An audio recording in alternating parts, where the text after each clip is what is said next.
રાધનપુર નર્મદા કચેરી ખાતે 10 ગામના ખેડૂતો ખારી નદીમાં પાણી આપવાની માંગણી સાથે નર્મદા નિગમ કચેરી રાધનપુર ખાતે પહોંચ્યા। સાંતલપુર તાલુકાના લીમ ગામડા અને નવા ગામ, ગોખતર, નડિયાદ અને અન્ય ગામના ખેડૂતો રાધનપુર નર્મદા નિગમની ખેતી ખાતે નર્મદા નિગમ દ્વારા છોડવામાં આવતું દેલાણા ખારી નદીની અંદર પાણી બંધ કરી દેતા શરૂ કરવા માંગણી સાથે આજરોજ નર્મદા કચેરી ખાતે 10 ગામના ખેડૂતો પહોંચ્યા હતા। 2000 જેવા ખેડૂતોએ અલગ અલગ પાકોનું વાવેતર કરેલ છે।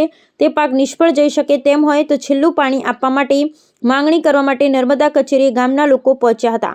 અધિકારીઓ હાજર ના હોય ધર્મનો ધક્કો ખાઈ કચેરી સામે સૂત્રોચ્ચાર કરી પાણી આપવાની માંગણી કરી, જેમાં આહિર વાલાભાઈ વિરમભાઈ, વાલા કારાભાઈ રબારી અને વાલાભાઈ કરશનભાઈ આહિર અને ભૂરાભાઈ રવાભાઈ અને જેસંગભાઈ મહાદેવભાઈ અને રહીમ ખાન અને અન્ય ખેડૂતો રાધનપુર નર્મદા નિગમની કચેરી ખાતે પહોંચ્યા હતા અને 10 ગામના ખેડૂતોને વાવેતર કરેલ પાક નિષ્ફળ જઈ રહ્યો હોય ત્યારે દેલાણાથી પસાર થતી નર્મદા કેનાલમાં ખારી નદીમાં પાણી છોડવાની માંગણી કરવા પહોંચ્યા હતા, પરંતુ અધિકારીઓ હાજર ના હોય ખેડૂતોએ સૂત્રોચ્ચાર કર્યો હતો।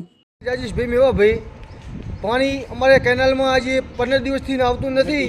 દેલાણાથી ખારી નદી છે, પણસુ દૂધી ગામ સુધી જાય છે। 10 ગામોમાં નુકસાન છે।